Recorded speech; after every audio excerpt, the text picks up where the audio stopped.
It'll be a long way to beat that.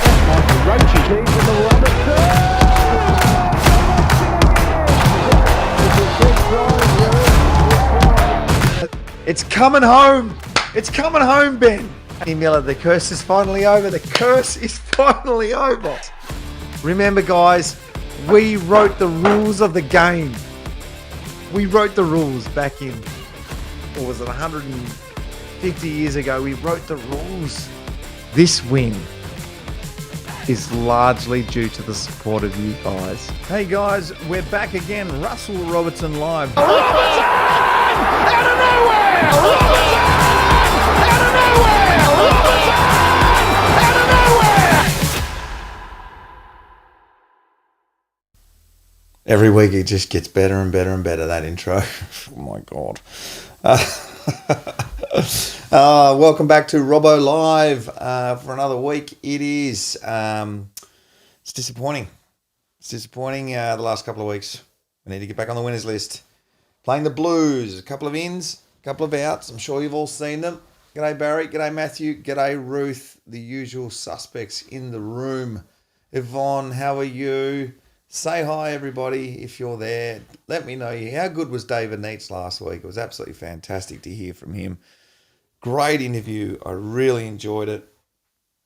And I'm really looking forward to tonight's interview because a bit of conjecture out there with the choice factor. And I really want to address some of the comments that people have made. And we're going to talk about it at the end of this because I have some comments I'd like to make in and around what value Brock McLean brought to the Melbourne Football Club. Absolute legend of a guy, know him very, very well. Hello, Richard, Melinda, how are you? Sylvia is always here. Absolute legends. Keep your comments coming through. I'm going to do my best to answer nearly everyone's questions. Louise is nervous about the Blues. I reckon they'll be super hungry after Caro's arrow directed at Cripps. Yeah, Crippsy's copped it this week, but so have we in close quarters, and I'm pretty sure that our coach wouldn't be happy with what he's seen put up. We haven't kicked well for goal. We haven't delivered to our forwards very well. We'll get into all of that together after our interview. Hello, Nikki. How are you? Good to hear from you all. This just feels like a great little family we have here. Every Thursday night at 7 o'clock. Susie Glasgow, how are you? I'm not sure if you're catching some of the shows on the podcast. You can check it out on Spotify. You can find it obviously on the Facebook page, but if you don't have any of that, direct people to Google Podcasts. It's on there as well. We've been doing this for, it feels like a long time, 2 or 3 years. Very intermittent though, but the lockdown years we had some really sensational guests, some like Alan Jakovic, which was a highlight for me. A lot of my old mates, David Schwartz, Stephen Tingay, some really great interviews. So I want to direct you back to the podcast if you want to have a listen to some of the good stuff as we led up to that unbelievable grand final win over in Perth. I listened to some of them the other day and the chatter and how nervous we were about winning those grand finals, and all of your comments too that you made, the nervousness about winning that grand final, and we eventually did. Obviously, it was an amazing time. So, Brock McLean, he's here. I'm going to get him on the show. He's got to rush off. He's got kids' duties tonight. So let's see if I can get Brock on now. Brock, where are you? How you doing, mate? Now you need to explain that one because the fans will be like, "What?" Mate, I'm sure most of your fans have had a look at your derriere and they realise how big it is. So, that's going back, man. That's going back a while now. It brings back some memories. That is. It's like I think by memory, when I first got to the club, Todd Viney his name was Fat, and that's what Gary Lyon used to call him, Fat Viney, Yeah. because he carried a few pounds. Good looking bloke, but he carried a few pounds. I'm not And sure then too many people would have been able to get away with that though. 'Cause no, Toddy Viney, like that, very few and far between. I do now because I know he's old and he can't catch me anymore. But back in the day, I didn't say a damn thing. But then I think once he left the club, you boys used to call me, and I do have a sizable butt, and it helped me jump, didn't it? So, but my nickname went from fat ass, fat old to just fat. Yeah. Well, mate, that was what I mean. Yeah, certainly when you talk about helping you jump and get height, like, mate, if you look at my ass, it's tiny, like absolutely tiny, and it explains why I was like really slow. On You know, the if you look at all the ground. good, like the really quick sprinters and like the really quick racehorse sprinters as well. The biggest Yeah, thing is their backside. So, exactly. mate, so I wish I Oh, had your bum. well, at least, like we always used to say, he might be good looking or he might be amazing at this, that, but can he get the pill? And you could Yeah. get the pill, my friend. So that's all that really matters. Back when it was a slow plotters game, mate. Hey, Sugar, I'm so happy to get you on, mate. I know you live a very busy life at the moment now. Well, don't we all? We've got kids and we've got responsibilities. Back when we played football, there was nothing else to do except chase a footy around the park, mate. Tell me It, what. it was amazing, right? When you were back in the day, when you were a footballer, it was like how busy you thought you were. Like you Yeah, had a day off during the week, then you'd have a Sunday off, and you'd train from 7 to 2. You're playing golf twice a week. Like, oh, I'm just so busy. And then like you yeah. come into the real world, you got to work. You got to do your grocery shopping. Oh, Outside of work hours, and then when kids come along. So oh, yeah, mate, working, still having a kid, 2 young kids.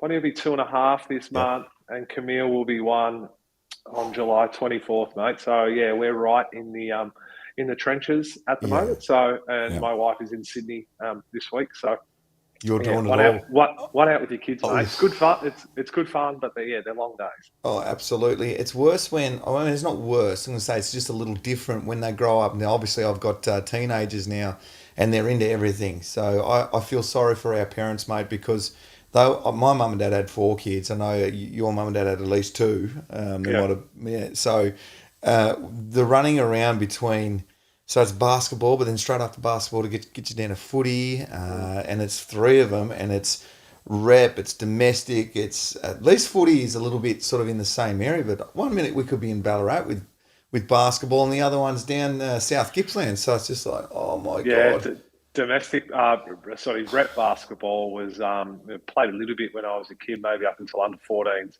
mm, And Friday nights out at Safety Beach, yeah, and then every long weekend they seem to have a basketball a tournament, tournament, like it's in some sort of country town, Bendigo or Geelong or something like that. It's just yes, like you're trying to get parents angry, like you're yeah, taking away their long weekends, yep, which I'm sure a lot of them, were happy to do for the benefit of the kids' yeah. sport. But But every now and then you just want a long but weekend. yeah, Oh, yeah, they want a holiday, or a day off to themselves. So, but anyway, the things you do for your kids, right? that's it, exactly, mate. Now, let's go back and talk about the football because obviously, big clash tomorrow night, Melbourne taking on Carlton. And the reason I got you on the show is obviously you played for both clubs. So you know Carlton quite intimately and the setup that they've got there. And you'll obviously be The, keeping a close eye on them. But I want to go back a little bit further first and talk the about your Brock days at Melbourne. the Brock Um, McLean Cup tomorrow night, mate. it Like, is the. It should be. In fact, I'm ground announcing tomorrow night. I'm going to say that. well, I'm going to be there, mate. So I'm happy to be on standby and present a trophy after the game. We can just do a slab of beer or something for the time being, and we'll work our way up into a nice big trophy of some sort. 100%. I love it. Let's brainstorm this, okay? This could be a big fixture next year, bigger than King's birthday or something like that. Yeah, no, forget him. Don't worry about Yeah, him. yeah, exactly. Now, you get drafted to the Melbourne Football Club. I know, and this is what the people want to talk about. Is your days at Melbourne?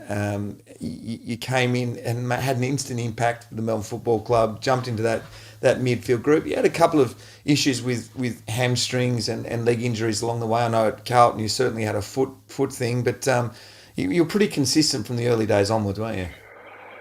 Yeah, I mean, it was one thing that back when I first started sort of playing in league was if you're fit, I mean, you do really well. And that was something I was always naturally pretty good at. And I was a bit of a sicko in terms of wanting to push my body to the absolute extreme, sometimes to my own detriment as well. And, that's why I suffered, a few soft tissue injuries and a few of the bigger injuries because, I used to try and push, through those little niggles. But, just being fit and being able to just run games out because, mate, there were, 30 or 40 rotations a game, right? So it was a completely different type of game, to what it is now. So that allowed me to come in and, pretty much, push for senior selection, early on. It took me a while in my first year. I think it was like round 11 against Freo over there.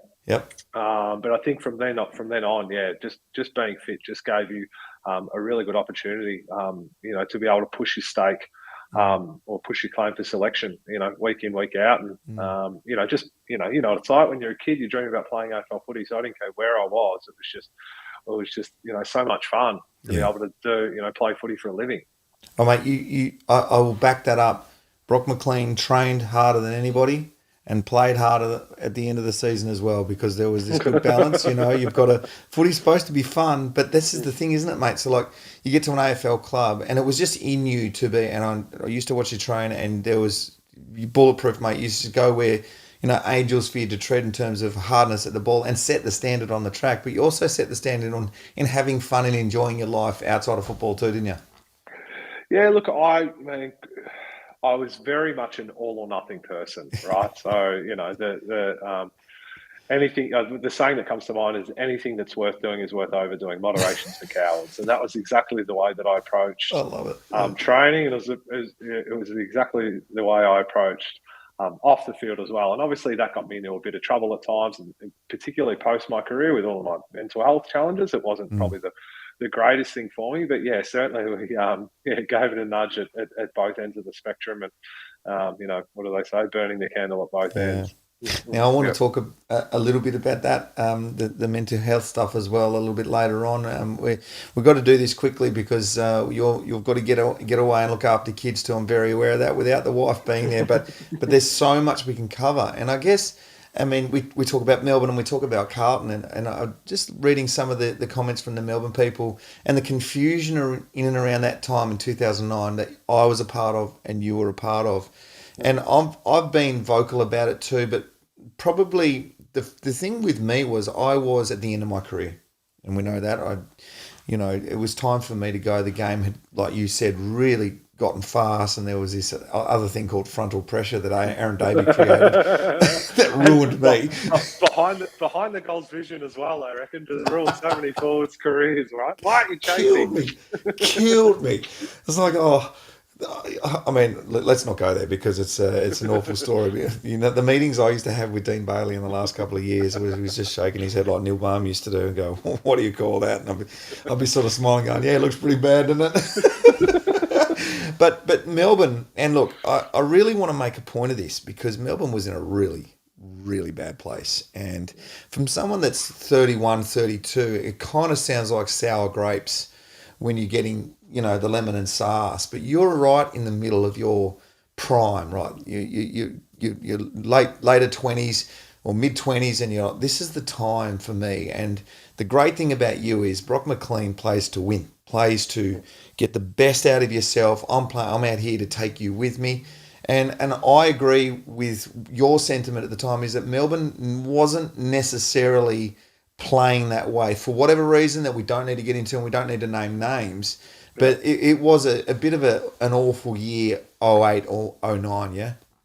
Yeah. I mean, it all sort of started, I reckon, like I remember coming off 06 and, just remember that final series, that amazing win against St Kilda and then, 4 goals up against Freo over there and, should have at least been a preliminary final. Then the following year was probably round 1 was probably the start of where everything started to turn a bit sour. We just had an awful round 1. We had a lot of injuries that first 3 rounds and that just flowed on into 2008.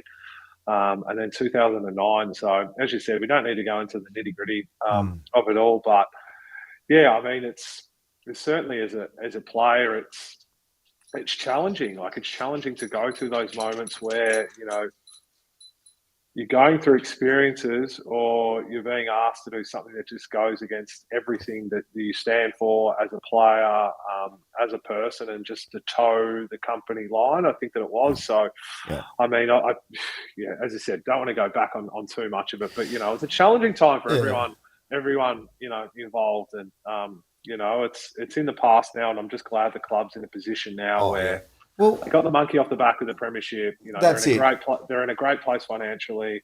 They've got a really good list. They're well set up off the field, and they're well set up on the field. So it's just, you know, that's the main thing. Well, it is, but let's not just throw that by the wayside, because something had to happen, and something did happen, and something great happened, but something big kind of had to happen to sort of blow the place up a little bit and go, well, this is not how a professional outfit needs to be. And I think if every Melbourne supporter worth their salt if they wanted their club to be successful, then they needed to know what's going on the inside. And for me, I think what you were able to do was to be incredibly brave. And I know you, and I know the kind of person you are, and it's no surprise to me that you were able to come out and say, listen, this is what we shouldn't accept.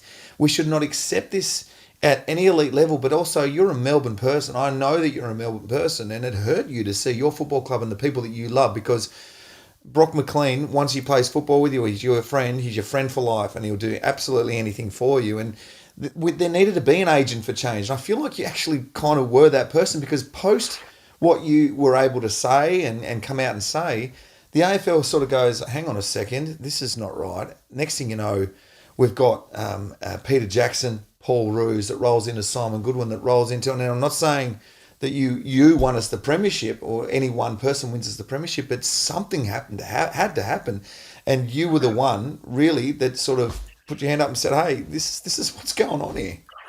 Yeah, look, I mean, I remember the night, and to be honest, I wasn't expecting a question like that. If I had have been expecting a question like that, I would have answered it completely different. I probably would have done the whole political thing, and just straight back, just batted it away. But because I wasn't expecting it, it was kind of put on the spot. I answered it as probably as honestly, which is you, as I could at the time, which was certainly was certainly me in a sense. But I mean, it's another bit of evidence that culture trumps everything. Yes. I mean, and how do you define culture? I mean, culture is what you do every single day. So as a footy club, if you're not there to be getting better, if you're not there to be winning games, if you're not there to be putting yourself in the best position to win games, then you're not really, establishing or building a really good culture. And it doesn't matter how many good players you're getting through the system. The culture is what dictates everything, at a footy club, at a business, at a work environment, your home life, whatever. So that was, something that I think a lot of people probably, learned at the time. And as we said, that's history now. Yeah. The club's moved on. They're in a really good position, and I'm really hoping that we get to see them on the last day of September at the G, this year, because as great as it was watching them win over there 2 years ago, it was in Perth, right? And for all those poor, long, hard, suffering Melbourne supporters, we saw a couple of ones are a little bit stupid in terms of documenting that they went over there. It's like, come on, guys, go over for the experience. You don't need to document it on Instagram or get in front of the television camera. Put your phone away. Giving yourself away. But that sums up sort of today's society, right? Nothing really exists unless you put it on Instagram or if there's no photo evidence of it, right? So, it's true. So I just hope that this year, that they can continue on the most of the good form that they started this year. We can all go to the G on grand final day and watch them win a flag. That'd be amazing. 100%. And I love a lot of what you just said there. And I think that whole idea of culture, and we're all trying to find out what actually is good culture. And they turn to people like us that have played elite sports. And sometimes we struggle to answer that question, because you're trying to find that golden egg. What is it that makes this place successful? What makes Geelong so successful? What makes Richmond so successful through those years? Well, it's culture, but what is that? And I love what you said, that it's what you do every single day, every second of every single day when you're at the club and when you're away. And if you have all those great people at your football club all pulling in that same direction. And you know what? And we'll move off this subject now because we've got more to talk about. But at that time, Melbourne wasn't. And it's well documented. We all know it. And something happened had to happen. And yes, we got fined, but you make mistakes and you learn from your mistakes, don't you? And I think Melbourne learned from their mistakes, but they needed someone to say, hang on a second, this is not how you do things. And you were one of those guys that stood up and said, do you know what, guys? This is just the way it is. It's not happening down there. And if you want a good culture, this needs to happen. So I'm proud of you for that, mate. I really am. And the more I've thought about it, I'm so glad you did it because from there we've gone, as you say, from strength to strength to strength. And who knows? Next few years, I still feel like we've got a list that can win a premiership and push for a premiership, which is where I want to go now, mate, real quick, because you're a midfielder. That's where you applied your craft and you know what it takes to be a good midfielder. We've got some guys in there that are guns, probably not firing on all pistons at the moment, probably not gelling like they should in there. And I'm sure the Melbourne supporters want to know your thoughts on how do we get that magic back in the middle of the ground. Well, first you've got to get Clayton Oliver back, don't you? But you got to get that magic back. Yeah, it helps having your best players in the park. But I mean, footy seasons are long, right? They're extremely long. Like you're starting training in October, in November. Generally, sometimes players train their asses off over, the off season too much, and they don't give themselves a break. So it's incredibly hard to keep up a really high level of performance over a whole season. There are so many factors, involved. There could be niggles, it could be just hitting a flat spot. But I if I'm putting sort of my devil's advocate sort of hat on, I wouldn't be too concerned about form this time of year, as long as they're hitting their straps at the right time of the year. So if you look at last year, for an example, right, what did they win? Games wise, first 10 or 12 games. Yep. In a row, something along those lines, absolutely firing. Go out in straight sets. Yeah.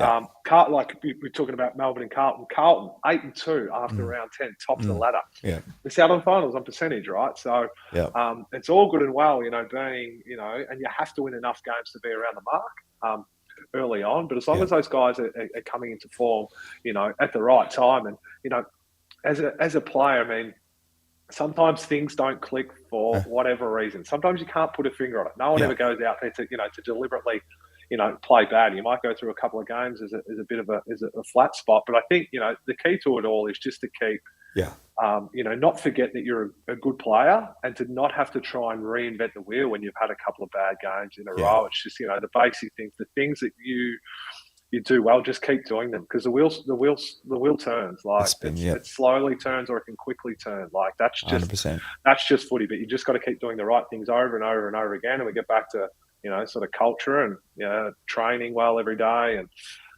you're putting yourselves in a good position, because as I said, the form gods can turn pretty quickly. Oh yeah, it's a tough game, and everyone's great, and everyone's trying to be at their best all the time. So the mental capacity of some of these guys, Petrarca, I use him as an example.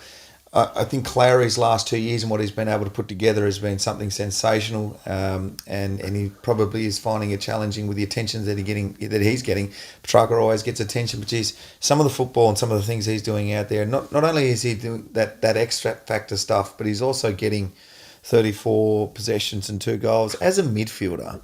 And you'll be watching Carlton as well, and they've got some elite midfielders in there as well. As a midfielder, do you see Petrarca and go 2 goals, 35 possessions? That's not easy to do. No, it's not. It's not. And I mean, and I think sometimes the really good players can be a victim of their own success. So they sit like, when was I watching the Melbourne games? A couple of weeks ago, and someone reeled off that Clary's won 4 best and fairest, and he's only, was he 25 or 26? And I was like, oh my God, this is like, that is remarkable. Like, it's hard enough to win a best and fairest, let alone 4 by the time you're in your mid-20s. He's probably, just starting to hit the peak of his powers, or getting into that real sweet spot of his career. So sometimes you can be, the victim of your own success. Like, you set an extremely high bar, you're averaging 35 and a goal or 2 a game, and then all of a sudden one week you have 30, and it's like, he hasn't had a really good game. It's like, it's still, still 30 possessions. He's still finding it 30 times. So it's, yeah, once if you're one of those midfielders who can have a really big impact with the ball, but also go forward Yeah. and hit the scoreboard, Yeah. you're worth your weight in gold. And I think that's what the modern game requires now. You can't just be a one trick pony. You can't just be a midfielder. You have to be able to go forward, and hit the scoreboard, or Yeah. conversely, play off a half back line like Angus Brayshaw's been able to Yep. do, and really add another string to his bow. As well. So yeah, the modern day requires you to be able to play in multiple positions because because of the high amount of rotations. Like sometimes you're not going to be able to get to the bench. You're going to have to rest forward or rest back or injuries or whatever. So yeah, it's I'd hate to be a modern day footballer, mate, for all the I think it's more so all the off field stuff that they have to put up with, and the extreme scrutiny that are under. More people are reporting on the game. There's a footy show on nearly every night, or some are even two a night, and it's dissected and analysed, so much that there's just really nowhere to hide. And as we touched on before, mate, behind the goals vision has ruined a lot of careers. Damn that behind the goals vision. And as you said before, unless it's on the Instagram, it didn't actually happen. That's the world that they live in. Thank God we did not live in that world, my friend. It was good times. I reckon if you look at it, the Carlton Football Club, there's a couple of guys in there. If you had a shopping list for the Melbourne Football Club, you'd go straight to Carlton and pluck a couple of guys straight away. You'd go Charlie Curnow, because we need that big forward at the moment, because there is some issues around us finishing off some good hard work up the ground.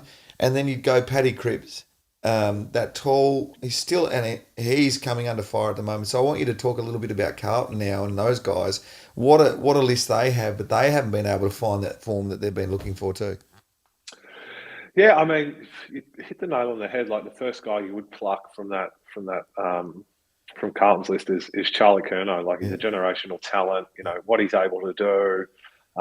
Forward of the ball in terms of in the air when it hits the deck. His ability to kick for goal as well most of the time. I mean, he's become a little bit predictable in terms of what he does when he marks the ball, sort of wheels around onto his right, then tries to bullet a pass in. And it's probably why you're finding a lot of the opposition backs are able to defend, that forward kick, because he's become a little bit predictable. But, they've got all the ingredients there. They've got the list there. I mean, as we saw last year, like they were 8-2 at the start of the year, and then, you look at the back end of the season, pushed. I think Collingwood snatched a game from them in the last 30 seconds, won by a point. Melbourne the week before snatched the game in the last 15 seconds. Cozzy kicked a goal. So the talent's, are actually there. Where, the potentially where they're falling down this year could be, the mental aspect, of the game, whether they've rested on their laurels or not. I don't know. I mean, you can only sort of speculate on that. And I'm not going to say that, that's what it is. I think opposition teams are putting a lot more time into their midfield. And we've seen that with Cripper the last 2 weeks. Like he's had two pretty quiet weeks because teams are putting so much time into them. And that's where they generated a lot of their scores from, last year's from stoppages. But I think the way the modern game is sort of evolving as well is you have to be one of the really good teams from turnover, right? Not relying on goals from stoppages. So I think that's potentially I don't know all the stats, but their midfield seems to have been nullified quite a bit. And on the other side of the coin, that's what might be happening with Melbourne's midfield as well. I mean, I haven't watched a hell of a lot of their games recently, so sometimes I don't think opposition teams get enough credit for the tactics and the structures that they put in place to nullify, the opposing team's gun players. So I've got no doubt. Like I reckon Cripper will come out tomorrow night and actually have a huge game, because of all the stuff that was said about him, in the week, not staying at the same hotel as the team, which he's come out and just told was just absolute crap, which is good. So I think it'll be a good game, and I'm going to the Past Players event tomorrow night, so should be an absolute cracker. So I'm looking forward to it. Oh, there'll be a lot of past players there. I know they're already on our WhatsApp group, mate. They're pumping up about it. It's going to be a huge game, and it will be what you say, two great midfielders flexing their muscles. And what I'm looking forward to is that other end of the ground, the forwards for Carlton taking on our amazing backs, because I think that we've got probably one of the better back lines in the league. Maisie and Lever getting the job done, but there's other guys. Trent Rivers hit a bit of form lately. He's doing things better with the football. He usually wins the 1-on-1. He's not giving away as many free kicks as he used to, and he's using the ball a little bit better. We know Salo's been running through, and we've got some guys. Angus Brayshaw can go down the half-back flank. I just think that back line, I wouldn't want to play against them. Yeah, no, it's probably one of their greatest strengths. The Dukes, along with their midfield as well, and Steve May and Jake Lever seem to play really well together. And the modern day defender is not someone who just spoils. They intercept mark. They're a lot more aggressive in terms of their field positioning and their body positioning, and they back themselves. A lot of the time, even when they're out of position. I think it's great for the game. Seeing defenders fly for balls and marks, and seeing teams generate a lot of their run. Off the back line, it's so exciting, like seeing a ball go end to end, like sort of transition footy, and not see the opposition get a hand on it. It's like, I think it's one of the best things about our game. I think, Melbourne do it pretty well. It'd be interesting to see, how they match up against Charlie and Harry, and, how the delivery is into the Carlton forward line, and, whether Harry can get a goal early and get over his goal kicking yips, which you'd obviously be in a much better position to talk about those things because good on him. I saw him this week come out in front of the media, which I think is fantastic. Right, it shows a bit about his character, that he's come out and he's just he's copped the questions. He's got on the front foot in front of the media, where a lot of blokes would probably hide in that situation, and but he seems like he's owning up to it, and but that's only half the battle. Now he's got to come out and perform. You're paid as a big forward to perform, and that's one of the unfortunate sides of our game, right? If you get a big money contract, then you're expected to perform, and if you don't, then people write about you and people criticise you. And, it's, whether that's unfair or whether that's a bit harsh, it's irrelevant. That's the society we live in. That's the price of being an AFL footballer. Love it. Love what you say. I mean, for me, when I had the yips kicking for goal, it really is just getting back to, like you say, that the wheel slowly turns. Just get out, kick the ball 100 times a goal. You're training through a week. And now I know they put restrictions on how much you train even.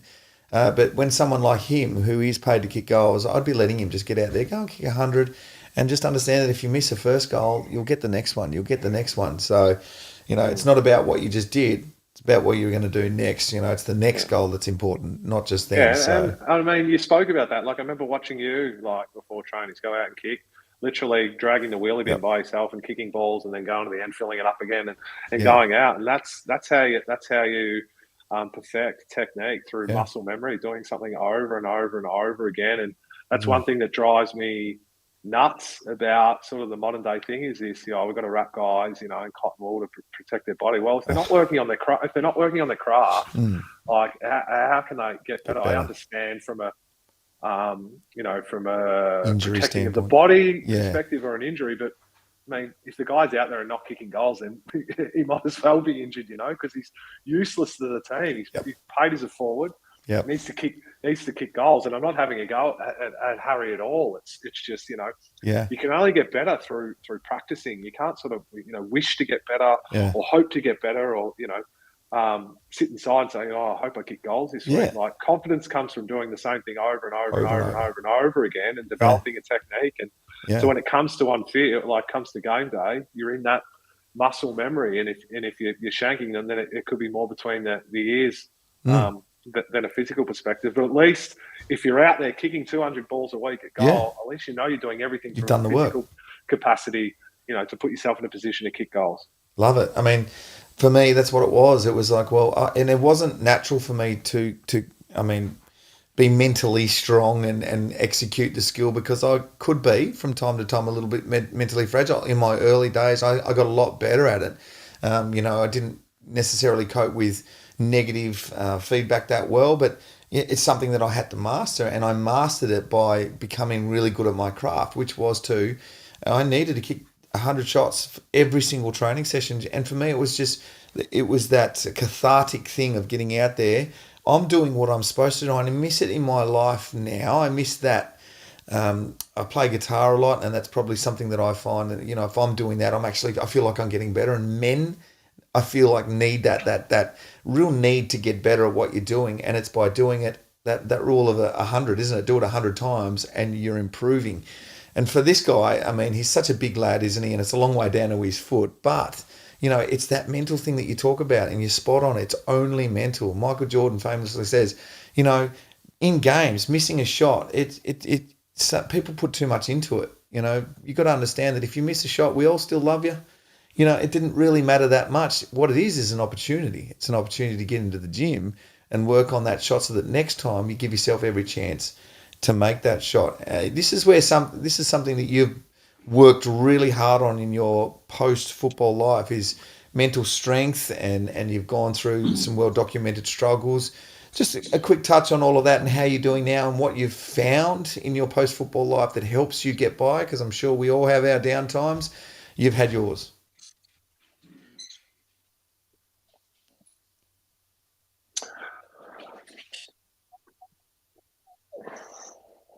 Yeah, I mean, probably the most powerful piece of advice I ever got from someone was my psychiatrist when I first went into the Melbourne clinic, and he said, "I want you to write down your 10 things that you're most happiest when you're doing.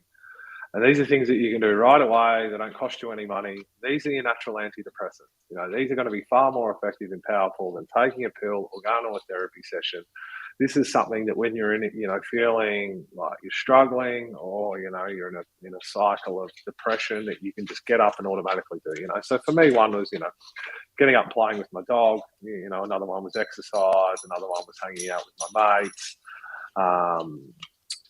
Putting a funny movie on. Going for a swim at the beach. So certainly just trying to do things that can snap you out of that funk. And it's easier said than done, because when you are in those real cycles of depression, the last thing you just want to sort of lie there with the doona over your head and just completely escape from the world. But if you can somehow lean into that discomfort and drag yourself out of bed and to go and do something like that, like, it can make a real big difference. And an example for me right now was, because I think there still is a bit of misconception, right, that once you get to a place of happiness and healthiness, that suddenly you don't have those days where you struggle. I still have those days, but I just know how I can effectively manage them now. So an example is, there'll be times where I'm feeling like I'm going into a cycle of depression. The first thing I do is I'll ring a mate and I'll have a chat with a mate for a good 10 or 15 minutes. And I know, like, a good mate, we talk about, whatever, doesn't have to be anything serious. And then from there, I get a little bit of hit of the dopamine, and I'm like, oh, I might call another mate. And then I ring another mate. And after that, I've made 5 or 6 phone calls to some mates. I've reconnected with mates who I might not have spoken to in a month. And all of a sudden, I'm out of that cycle. I'm out of that funk. I'm out of that, those feelings of, and it changes my mood, instantly. So it's just, you go from, where previously I would have, when I was feeling like that, I would have ran and drunk, or, tried to numb, those emotions. Whereas now I can manage them so much more effectively and avoid all that pain that comes, after trying to avoid or numb things, which only makes things, 10 times worse. Yeah.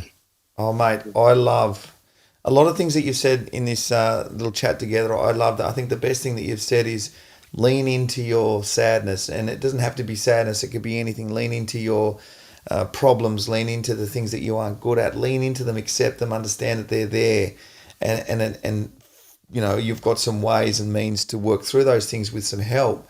Ask people for that sort of help, but the first thing you have to do is understand that issue is there.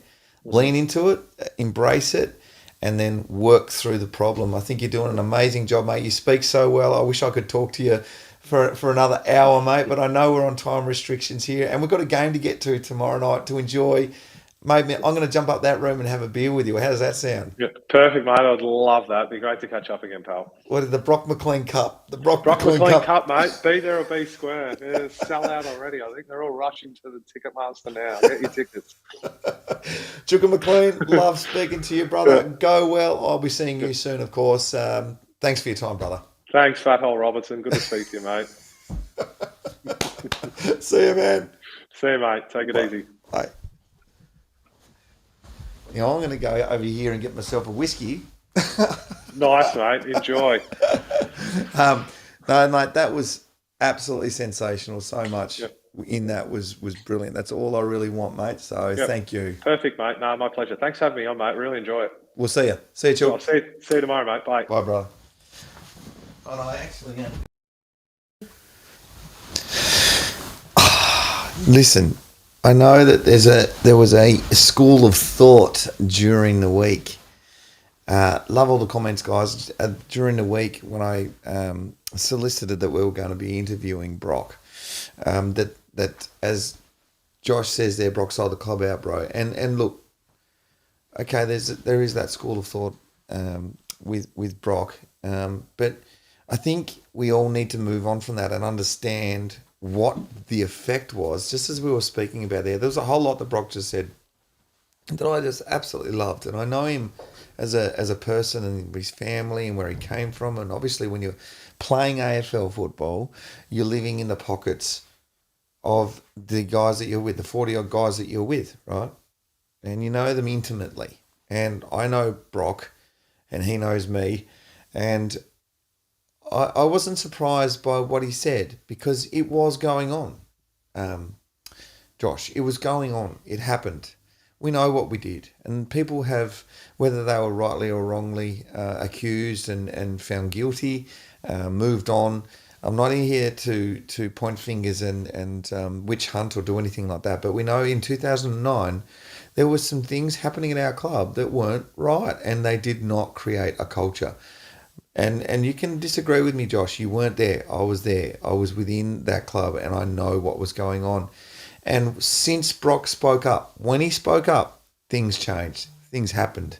Things all of a sudden started to happen. And yeah, maybe it happened at other clubs, but, okay, all right. But how have they gone since then? All right, maybe it did. I don't care about other clubs. I only care about the Melbourne Football Club and what happened for us. And yeah, all right, you might feel like, you want to blame him, but what did he really do? He pointed light onto poor sportsman and culture, poor sportsmanlike, and the culture was bad. And nothing was going to change while people were still there thinking that's the way it's supposed to be done and we can fix this, because it wasn't getting fixed. And there was a lot of us guys, and I'm talking about the Uzes and the McDonalds and the Whites and the Leoncellis and these sorts of guys that were moved on really, really quickly, and they could have been there to really help create that culture. Whether we were past our prime, that's fine. I can accept that we were done. But other clubs tend to look after their older people and leave them on for a little bit longer. And we're able to. Now, Liam Jarrah came into our club, Josh. He came into our club, and he was going to be the next full forward for our premiership team. And I really believe if everything would have been okay for Liam Jarrah back home, and we know what troubles he had there, and we can't even begin to understand, he could have been an amazing full forward. He could have kicked 5 goals every single week. The man could just kick goals. But he didn't need the pressure of the best backman every single week. He didn't need that. He needed a little bit of protection. And us older guys could have been that for him. But unfortunately, we weren't given that opportunity. We moved on. We thought at the football club that it was all about getting picks. Get the picks as soon as we possibly can. Now, okay, that's a school of thought that it might have worked too. This was just before GWS and Gold Coast came in. So, okay, we've got to get as many young kids as we possibly can. Tom Scully, Trent Gove, these guys, they're going to save us. And Liam Jarrah's going to save us. And we know that didn't work out.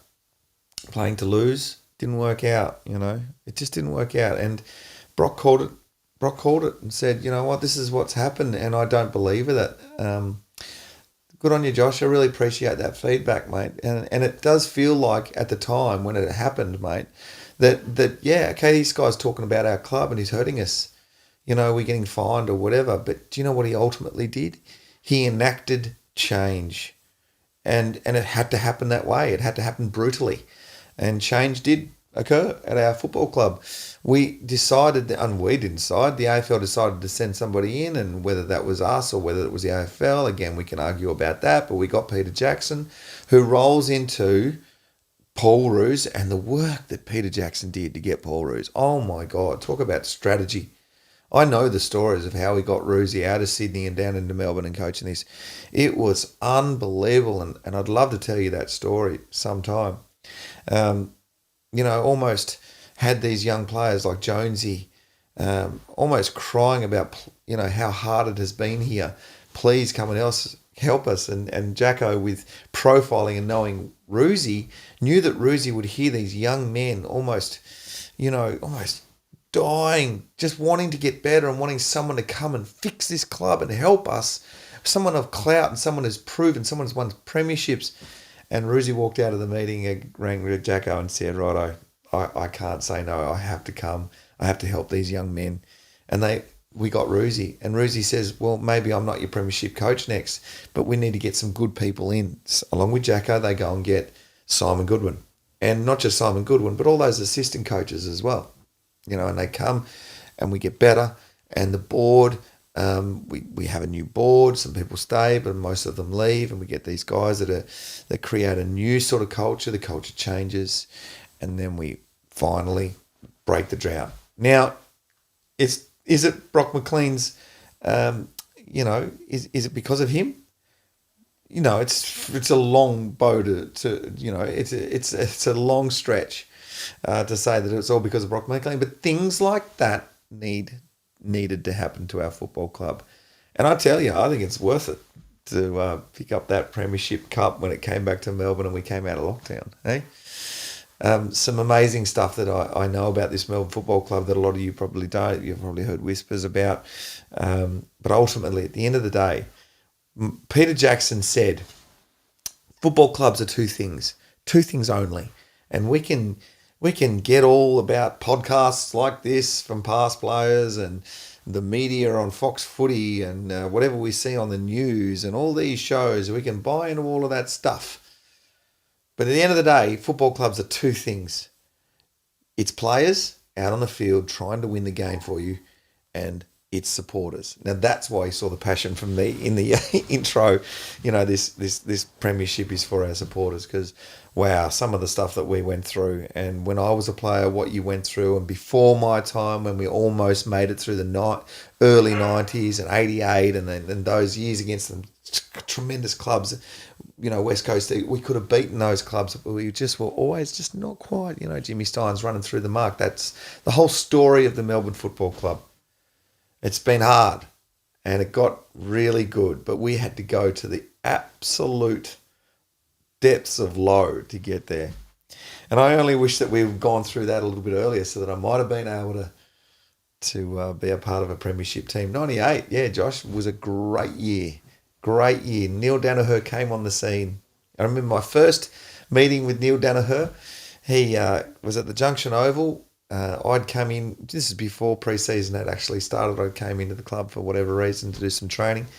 And Neil Danaher goes, come for a run with me, Robbo. I was like, okay, no worries, Mr. New Coach, Neil Danaher, who I might add Paul Hopgood called Terry Danaher just a mere few hours before. Not a great start, Hoppy. Didn't last long after that, mate.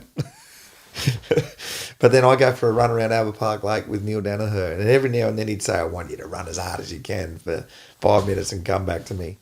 And I did, and apparently I impressed him with my just doing everything that he said. But he didn't need to be impressed, because Neil Danaher is one of those people. When he says do something, you just do it, and you just want to do it. And that's the true measure of a coach sometimes. And okay, so that's enough of that, because I really like Brock McLean. I think he's a great man and has gone through some real tough times. I really liked some of the messages in what he said, especially about about the depression stuff. Lean into your pain, lean into your sadness, understand it, work on it. It's what our players need to do tomorrow night. Lean into this tiny little form slump that we have, a couple of games lost that we probably should have won, had our chances to win. Lean into it, understand it. Yep, okay, it happened. You're not going to win every single game. You don't have to win every single game, but like Brock said, you need to be firing at the pointy end of the season, and we can get to that. Okay, we can find form all year and move towards going through September, and we'll be there. We as supporters will be there. Now, Davo is not here. Sadly, he is away for a couple of weeks. I think he might be back next week, but poor old man's in New York. Loves Boston. Boston Celtics is his team. Game 7, Miami Heat, you would have thought at home in the Garden they would have won. I think he nearly got tickets to go and watch. They were very expensive, and we're going to get stuck into Davo when he gets back because, my God, he loves Boston, and they lost, didn't they? That's all right. Dallas Mavericks didn't even make it. That's my team. Hey, thank you, Sylvia, for that feedback. Thanks for the insight. Yeah, I mean, there's so much stuff. I would have loved to have talked to Brock about Cole Sylvia. Very close with Cole. But maybe for another time. We might even get Brent Maloney on because Brent Maloney was very best mates with Cole Sylvia. May he rest in peace and never be forgotten. That's been the show. Robbo Live for another week. We will be back next week. I don't even know who we play next week, but geez, we're fast careering towards King's birthday at the MCJ. I've already started to prepare. I'm going to be at Fed Square again before the game for the walk to the G, that iconic thing that has started 10 years ago with Neil, and we walk the Pies. Thank you. Yeah, big game, huge game. We need to make some noise for our boys. We know what the Pies supporters will do. Guys, let's get to the MCG. If you've got tickets, good on you. I'm pretty sure it's a sellout. We'll make as much noise as we possibly can. We'll walk to the G together from Fed Square and get ready to sit down and enjoy the slide. I'm not sure if we know who's sliding into the... It's not sold out.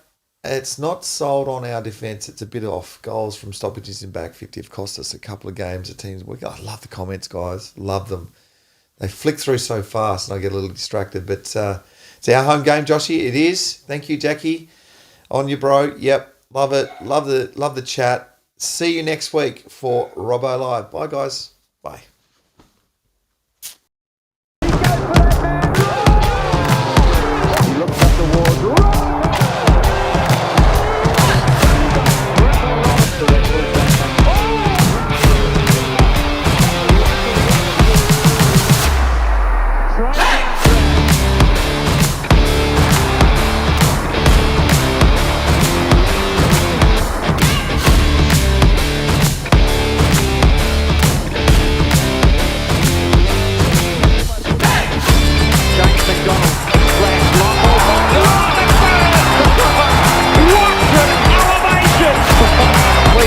Flying shot of the goal. Out of nowhere! It'll be a long way to beat that. Michael Roach leads with the